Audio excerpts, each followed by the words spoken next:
আল্লাহ নবী সারা জীবন চেষ্টা করেছিলেন আবু তালেবকে কলেমা পড়ানো। আল্লাহ নবী সারা জীবন চেষ্টা করেছিলেন আল্লাহর নবীকে ফেরানোর। আবু তালেব নবীর কথা মানল না, আবু তালেব নবীর কথা শুনল না। ও আমার ভাইয়া, ওই আবু তালেব মৃত্যু বিছানা, গলার কাছে খড়খড় করে আওয়াজ হয়। আপনারা দেখবেন অনেক মুমূর্ষ ব্যক্তিদের গলার কাছে ঘড় ঘড় করে আওয়াজ হয় না? আল্লাহ রাসূল বুঝতে পেরেছেন চাচা জগৎ চেঞ্জ করবেন, জগৎ পাল্টাবে না। এই দুনিয়াটা হচ্ছে 2 নাম্বার জগৎ। দুনিয়া কত নাম্বার জগৎ? 2। 1 নাম্বার জগৎ হচ্ছে আলামে আরওয়াহ, রূহের জগৎ। আমরা সবাই ছিলাম। দুনিয়াটা 2 নাম্বার জগৎ নয়, দুনিয়া হলো 3 নাম্বার জগৎ। নাম্বার 2 জগৎ হচ্ছে মায়ের পেট। কোনটা? মায়ের পেট। আমরা রূহের জগৎ থেকে এসেছিলাম কোথায়? মায়ের গর্ভে। ওখান থেকে দুনিয়া। আর 4র্থ নাম্বার জগৎ হচ্ছে কবর। কবর কিন্তু শেষ জগৎ নয় বাবা, মাটির নিচে রয়েছে অসংখ্য জগৎ। ওই যে আমরা সূরা ফাতিহার ভিতরে কি পড়ি? আলহামদুলিল্লাহি রাব্বিল, বলুন, আলামিন। আলামিন, আলামিন বহু বচন, আলামিন বহু বচন। আল্লাহ পাক এক জগতের মালিক নয়। আল্লাহ নবী মনে করলেন আমার চাচা জগৎ চেঞ্জ করবে, চাচা পৃথিবীর জমিন থেকে বিদায় নেবেন। আল্লাহ নবী চিন্তা করলেন আল্লাহ পাক আমি সারা জীবন চেষ্টা করলাম, চাচা ফিরল না, চাচা হেদায়েত হলো না। ওই চাচা আমার মৃত্যু বিছানায়, দেখি জীবনের শেষ চেষ্টাটুকু করে চাচা আমার ফেরে নাকি। সারা জীবন তো চেষ্টা করলাম, হলো না তো। ওই চাচা মৃত্যু বিছানায়, দেখি আমার জীবনের শেষ চেষ্টাটা করে দেখি। ও আমার মায়া, আল্লাহ নবী চাচা জানের ডান কানের কাছে মুখটা লাগিয়ে বলেছিলেন চাচা যা একবার পড়ে নেন লা ইলাহা ইল্লাল্লাহ মুহাম্মাদুর রাসূলুল্লাহ। চাচা যান একবার যদি আপনি এই কলেমাটা পড়ে নিতে পারেন, আমি মুহাম্মদ কিয়ামতের দিন আপনার জন্য সুপারিশের একটা রাস্তা পেয়ে যাব। একবার পড়েন লা ইলাহা মুহাম্মাদুর, একবার পড়েন চাচা। এই কলেমাটা যদি আপনি একবার পড়েন চাচা, অন্তত কিয়ামতের ময়দানে আপনার জন্য সুপারিশ করার একটা রাস্তা। আবু তালেব মুখটা ঘুরিয়ে নিল। এই ওয়াজ বোঝেন? মুখটা ঘুরিয়ে নিল মানে কি? পড়বো না, পড়বো না। আল্লাহ নবী দ্বিতীয় কানের কাছে মুখটা লাগিয়ে একই কথা বললেন চাচা যা একবার পড়ে নেন লা ইলাহা ইল্লাল্লাহ মুহাম্মাদুর রাসূলুল্লাহ। আল্লাহ ছাড়া কোনো উপাস্য নাই, আমি মুহাম্মদ আল্লাহর প্রেরিত পয়গম্বর। চাচা যান একবার যদি আপনি কলেমাটা পড়ে নেন, আমি মুহাম্মদ কিয়ামতের ময়দানে আপনার জন্য সুপারিশ করার একটা রাস্তা পেয়ে যাব।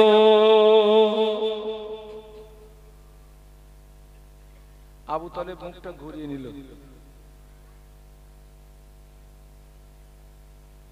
আবু তালেব নবীর কথা মানলো না, আবু তালেব নবীর কথা শুনলো না, আবু তালেব কলেমা পড়লো না, আবু তালেব ঈমান আনলো না।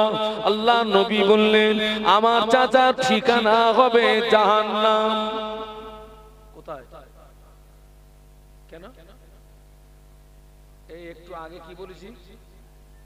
তামাম পৃথিবীর নবী ভালোবাসা যদি এক পাল্লা রাখা হয়, আর আবু তালেব নবীকে যে ভালোবাসা দিয়েছিলেন ওই ভালোবাসা যদি অপর পাল্লা রাখা হয়, কোনটা ভারী হবে? আবু তলেব।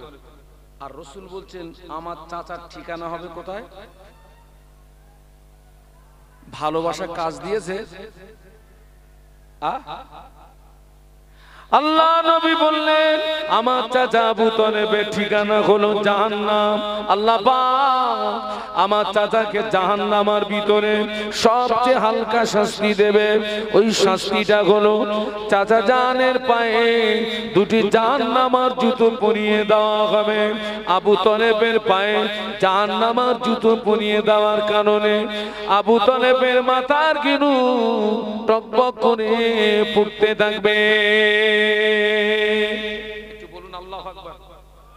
আর একটু জবান খুলে বলুন।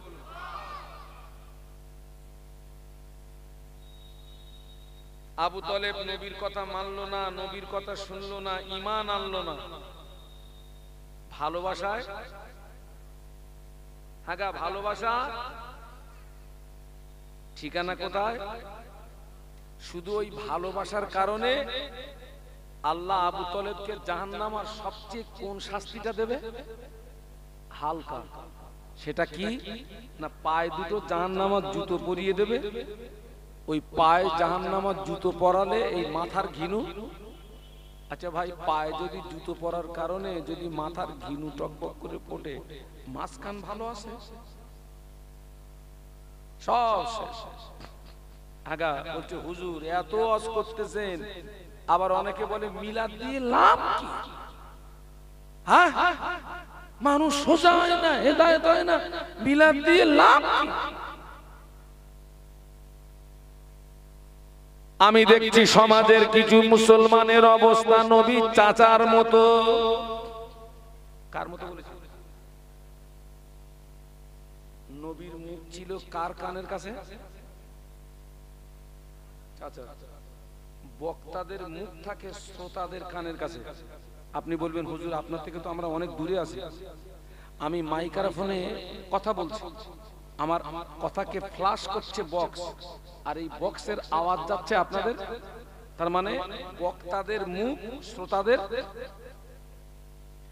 আলেমরা ওয়াজ করে বাবা 5 ওয়াক্ত নামাজ পড়বে, রমজান শরীফের রোজাটা রাখবে, টাকা থাকলে হজ করবে, টাকা থাকলে যাকাতটা দেবে। একদল মুসলমান নবীর চাচার মতো মুখ ঘুরিয়ে বলছে হুজুর আপনার কথা মানলাম না।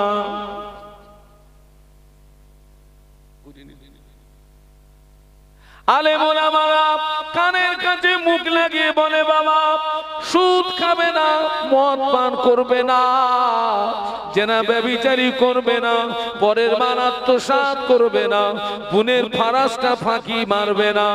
আলেম ওলামারা শ্রোতাদের কানের কাছে মুখ লাগিয়ে এই বার্তাগুলো পৌঁছে দেয়। ওরা নবী চাচার মতো মুখটা ঘুরিয়ে বলে হুজুর আপনার কথা মানলাম না।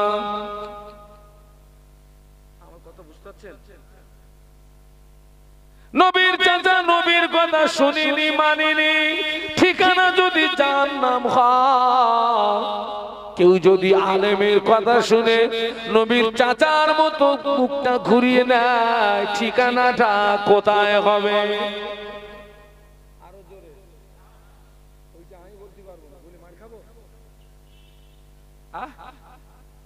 কারণ আপনারাই তো আমার ভুল ধরবেন। এই দেখেন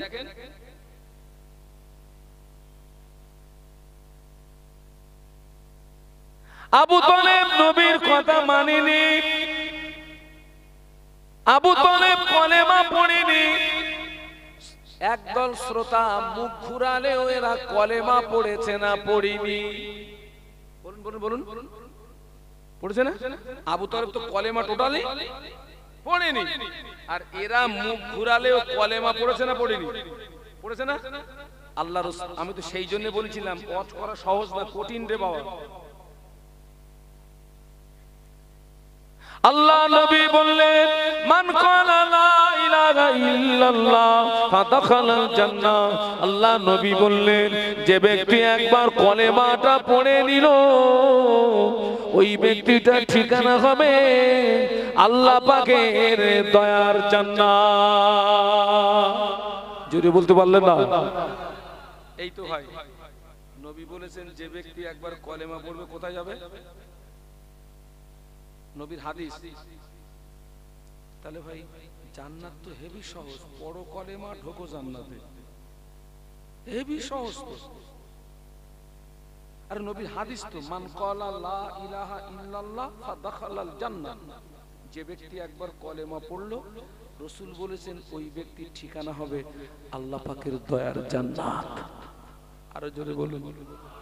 তাহলে তো ওই যে যারা মুখ ঘুরুঘুরি করতেছে অসুবিধা নেই তো কি? হ্যাঁ, কলেমা তো বলতেছে পড়লি জান্নাত পাবি, আবার কি? হ্যাঁ,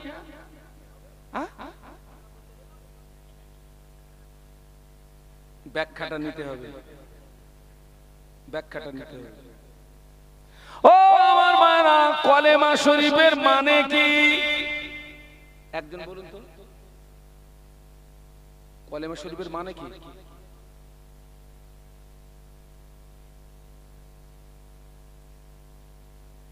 সে কি?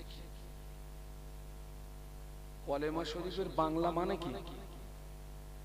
আরে এই যে লা ইলাহা ইল্লাল্লাহ মুহাম্মাদুর রাসূলুল্লাহ এর বাংলা মানে কি?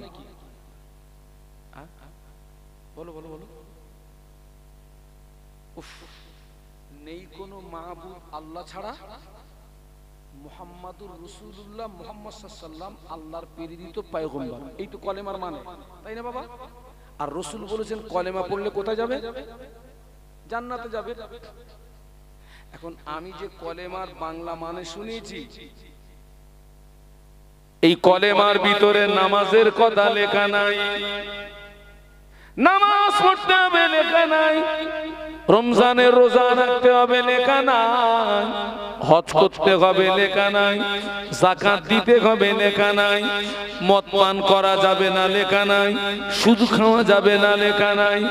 এখন আমি কলেমাটা পড়বো, নামাজ পড়বো না, রোজা রাখবো না, হজ আমার উপরে ফরজ, হজ আমি করব না, আমি সুদ খাওয়া বন্ধ করব না, জেনা ব্যভিচারী বন্ধ করব না, কলেমায় কি জান্নাত পাওয়া যাবে নাকি? কেন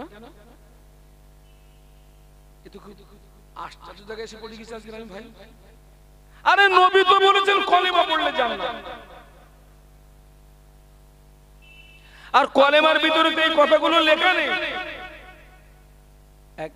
একজন বলতেছে হুজুর নবী বলেছেন কলেমা পড়লে জান্নাত, কলেমার ভিতরে নামাজের কথা লেখা নেই, রোজার কথা লেখা নেই, হজের কথা লেখা নেই, যাকাতের কথা লেখা নেই, সুদ খাওয়া যাবে না লেখা নেই, দোট ঠালা যাবে না লেখা নেই, হিংসা করা যাবে না লেখা নেই।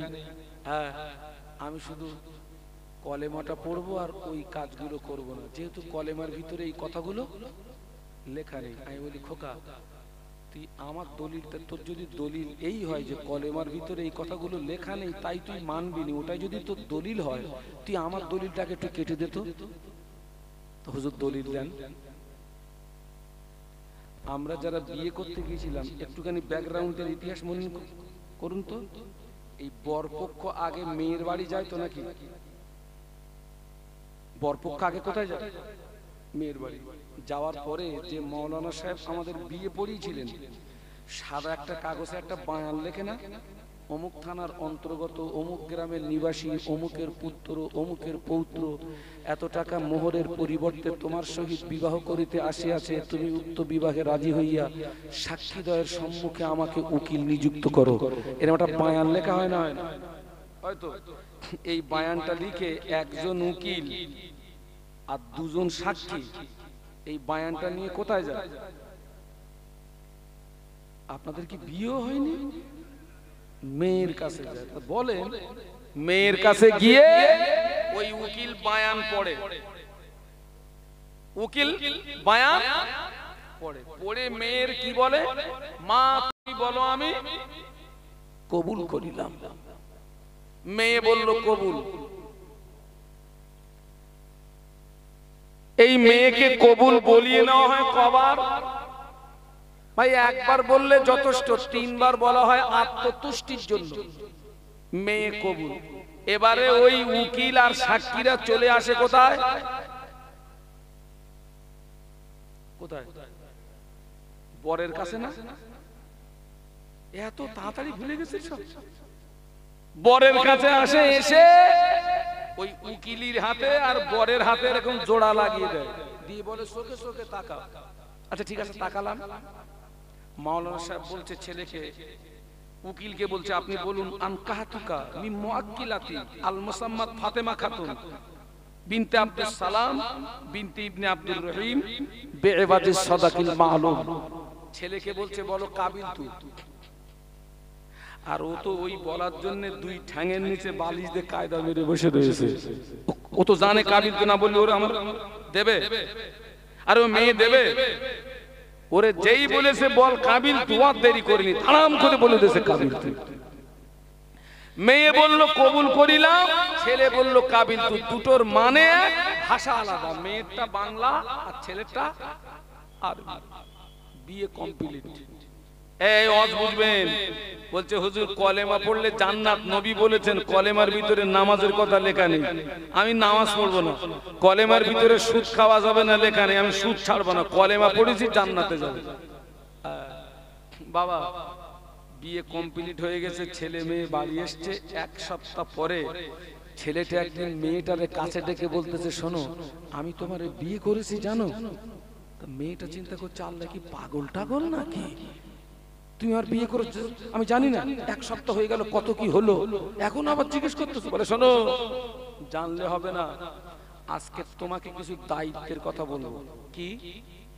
আজকে থেকে আমার বাড়ির ভাত রান্না করা, তরি তরকারি রান্না করা, আব্বা মায়ের সেবা যত্ন করা, গরু ছাগলের সেবা যত্ন করা, বাসন মাজা, আঙিনা ঝাড় দেওয়া, এই দায়িত্বগুলো তোমায় পালন করা লাগবে। মেয়েটা বলতেছে তা হবে না তো। কেন? বলছে যে তিনজনকে দিয়ে আমার কাছে একটা বায়ান লিখিয়ে পাঠিয়েছিলেন, যে বর্ণনাটা আমাকে শুনিয়ে বলেছিল মা তুমি বলো আমি কবুল করিলাম, ওই বর্ণনার ভিতরে তো এই কথাগুলো লেখা ছিল না। মেয়ে ঠিক বলছে না ভুল বলছে? এই তোরে হাঁড়ি মাছতে হবে, তুই আগে বলিস নি কেন? আমি সেদিন ভেবে চিন্তে দেখতাম তোর মতন মদ্দা লোকের কবুল বলতাম কিনা। তুই এখন শর্ত লাগাচ্ছিস কেন? তোর বাপের খেদমত করতে হবে, তোর মার খেদমত করতে হবে, তুই এখন শর্ত লাগাচ্ছিস কেন? চল পারলাম না। ও আমার মায়েরা, কবুল করিলামের ভিতরে বাবাজি, কবুল করিলামে ওই বর্ণনার ভিতরে স্বামীর খেদমত করতে হবে লেখা নাই, শ্বশুর শাশুড়ির খেদমত করতে হবে লেখা নাই, সাংসারিক কাজ করতে হবে লেখা নাই। বলে ওই মহিলা যদি এই দায়িত্বগুলো না মেনে না, ওই ভদ্র মহিলার নসিবে কি কোনো স্বামী জুটবে নাকি? ওই মহিলা যেদিন কবুল করেছি এই কথাটা বলেছেন, অটোমেটিক ওর ভিতরে এগুলো লুকিয়ে আছে। যেদিন কবুল করেছি বলেছেন, ওই দিন থেকে অটোমেটিক এই দায়িত্বগুলো ওনার উপরে বর্তিয়ে গিয়েছে। ওই মহিলা যদি ওই দায়িত্বগুলো না মেনে না, ওই মহিলার নসিবে কোনো স্বামী জুটবে না। ও আমার ভাইরা, আপনি যেদিন কলেমা শরীফ পড়েছেন, অটোমেটিক আপনার ভিতরে নামাজের দায়িত্ব এসে গেছে, রোজার দায়িত্ব এসে গেছে, হজের দায়িত্ব এসে গিয়েছে, যাকাতের দায়িত্ব এসে গিয়েছে, অন্যায় থেকে জীবন বাঁচানোর দায়িত্ব এসে গিয়েছে। এরপরেও যদি নামাজটা না পড়ে, এরপরে যদি অন্যায় থেকে জীবনটা না বাঁচেন, শুধু কলেমা জান্নাত পাওয়া যাবে না। আমি কিছু বোঝাতে পেরেছি? তাহলে আপনি একটা কথা বলতে পারেন, তাহলে নবীর হাদিস কি হবে? রাসূল তো বলেছেন কলেমা পড়লে কোথায়, তাহলে নবীর হাদিস কি হবে? ও হাদিস সত্য, হাদিস আমার মাথায় থাক, তবে এই হাদিসের জায়গা আলাদা। ওই হাদিসটা সকলের জন্য প্রযোজ্য নয়। এই হাদিসটা কাদের জন্য প্রযোজ্য জানেন? ও যুবকেরা, একজন ব্যক্তি সকাল 10টায় কলেমা পড়েছে। কটায়? সবাই মিলে বলুন।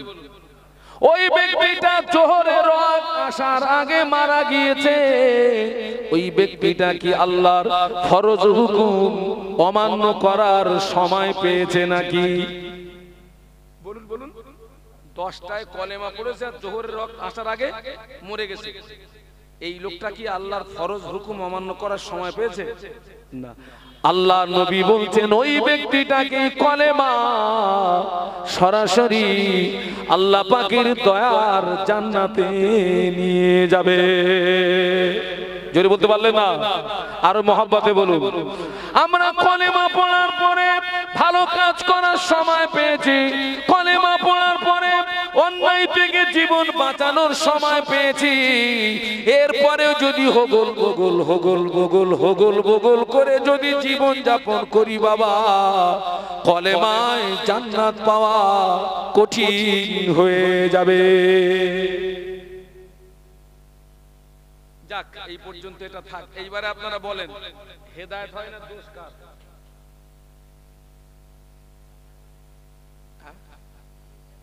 তাহলে মিলাদ দেবেন না বন্ধ করে দেবেন? ওরে এত মিলাদ হওয়ার পরেও মানুষ যদি পশুর মতন হয়, আরে মিলাদের প্রচলন বন্ধ হয়ে গেলে কি হবে? ও মুরব্বীরা কিছু বুঝতে পারতেছেন নাকি? এত মিলাদ হওয়ার পরে যদি এই হয়, আরে মিলাদ যদি বন্ধ হয়ে যায়,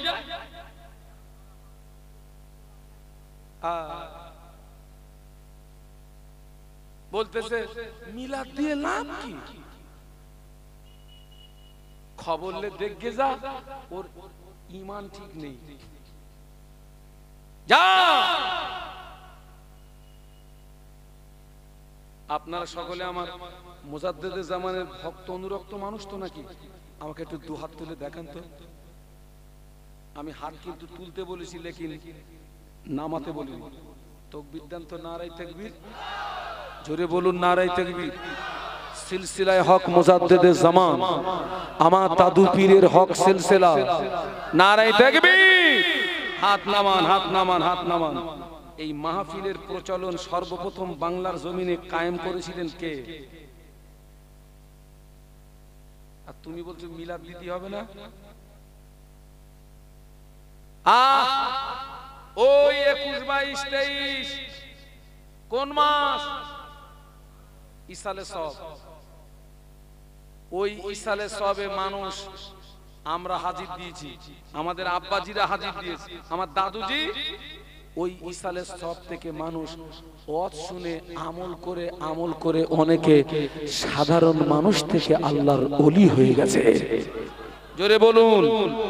আর এই রকম মাহফিল থেকে ওয়াজ শুনে অনেকে বেনামাজি থেকে নামাজি হয়েছে, বেরোজদার থেকে রোজাদার হয়েছে, বেজাকেরিন থেকে জাকেরিন হয়ে গেছে। বলুন সুবহানাল্লাহ। তুমি বলো কি করে যে মাহফিল দিয়ে লাভ কি? কোন যুক্তিতে বললে?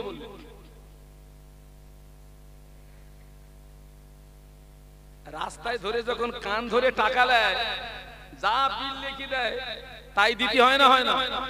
আর কান ধরে টাকা নেয়, ওখানে টাকা বেরোবে। আর মাহফিলের টাকা চাইতে গেলে অনেক যুক্তি খাড়া করে দিবে।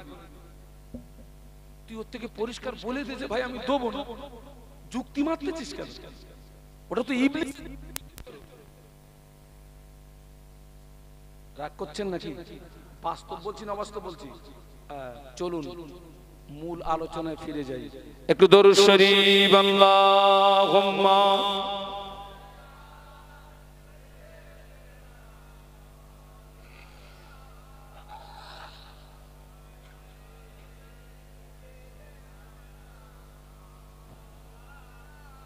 খুব সুন্দর লাগছে, আর একটু মহব্বত। আল্লাহুম্মা সাল্লি আলা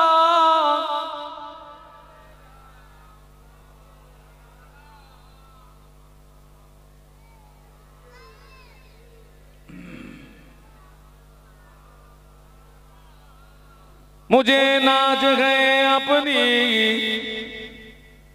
खुशकिस्मती पर, मेरे हाथ में गए मुस्तफा की नगम है फुआर का न तूफा का परवा मैं डूबूंगा फिर भी किनारा करूंगा अल्लाहुम्मा पढ़ो बाबा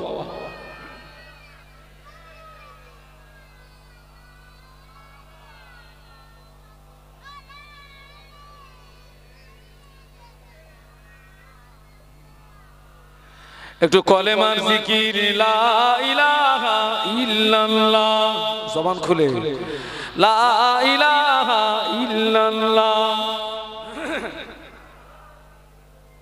লা ইলাহা ইল্লাল্লাহ মুহাম্মাদুর রাসূলুল্লাহ আল্লাহুম্মা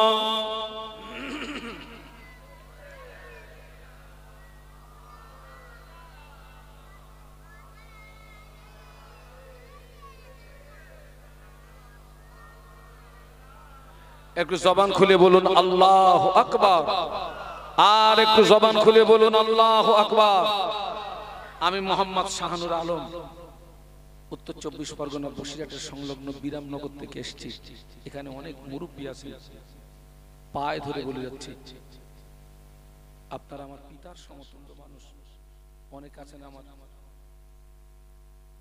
দাদুজির সমতুল্য মানুষ প্রত্যেক বছর এই মাহফিলটা কায়েম করবেন বাবা আগে প্রত্যেকটা বাড়িতে বাড়িতে মিলাদ হতো না এখন আর হয় মিলাদ উঠে গেছে মিলাদ উঠে গেছে বাড়িতে বাড়িতে মিলাদ হতো একটুখানি ব্যাকগ্রাউন্ডের ইতিহাস খেয়াল করেন তো আগে বাড়িতে 30 পারা কোরআন সব এক পারা করে মসজিদের ইমামকে দাওয়াত করলে ওই ইমাম সাহেব আসতেন 30 পারা কোরআন নিয়ে সবাই এক পারা করে নিয়ে কোরআন তেলাওয়াত করতেন কোরআন তেলাওয়াত করে সেখানে মিলাদ হতো সবরেসানি হতো কথা ঠিক বলছি না ভুল বলছি এখন সে মিলাদের প্রথা উঠে গেছে বাবা সেজন্য আমাদের ঘর থেকে বরকত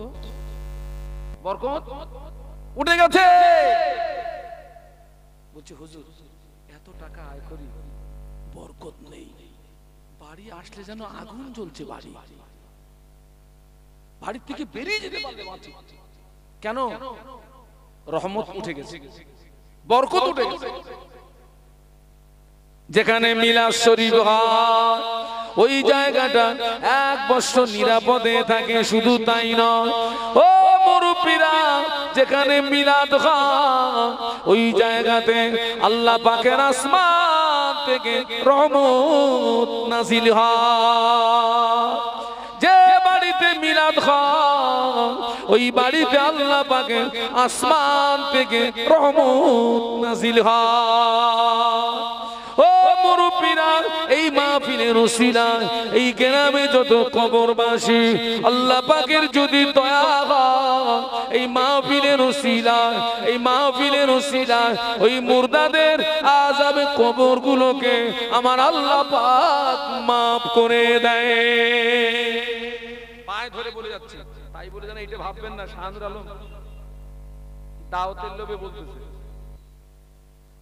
আমার দাওয়াত দিতে হবে না ওটাও পায়ে ধরে বলে যাচ্ছি আমার দাওয়াত করতে হবে না তবে মাহফিলটা বন্ধ করবেন না এমনি তো ঘর থেকে বরকত উঠে গেছে আর এই সমষ্টিগত এই মাহফিল বন্ধ করে দিলে টোটাল হয়তো গ্রাম থেকেই কি রহমত উঠে যাবে বরকত উঠে যাবে শুকলো কাঠ হয়ে যাবে আল্লাহ আমাদেরকে হেদায়েত নসিব করুন আল্লাহুম্মা বলুন আল্লাহুম্মা বলুন আল্লাহুম্মা আমার পিছনে লেখা আছে মহান ইসালে সব ইসালে সবের বাংলা মানে হচ্ছে নেকি পৌঁছানো ইসালে সব বাংলা মানে কি বলেছি নেকি পৌঁছানো আমরা কোথায় নেকি পৌঁছাই মৃত্যু ব্যক্তিদের রুহে রুহে রুহে রুহে নেকি পৌঁছায় আখেরি মোনাজাত যখন হবে দোয়া যখন হবে এখান থেকে একদম সেই আব্বা আদম আলাইহিস সালাম থেকে নিয়ে আর অদ্যবধি জি ইনসান নারী পুরুষ যারা কবরে চলে গেছে প্রত্যেকের রুহে রুহে